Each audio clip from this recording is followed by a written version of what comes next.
If you're nervous about first dates feeling awkward or you're not sure what to talk about, what if the conversation runs out? What questions do you ask? What questions do you ask you? Or what is she going to want to know about you?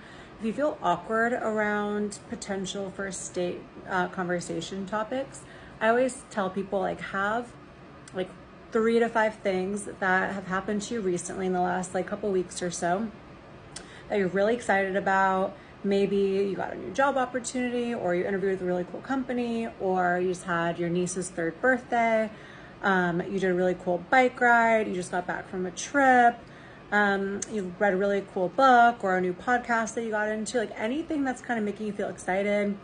The last couple weeks, anything that you'd want to share with someone and see if you guys could relate on that. That's something that you want to talk about on a first date.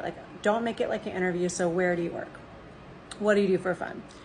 Where did you grow up? Those questions feel very exhausting and can feel, make every date feel exactly the same. And you want to stand out on your date. So you want to find things to connect on.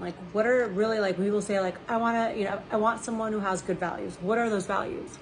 I can't stand when I'm screening someone for a client and they say, well, our values have to align. That's how that's what I'm looking for. It's well, what are those values?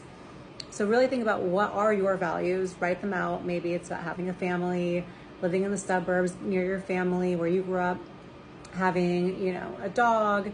It could be, going to a certain church or temple.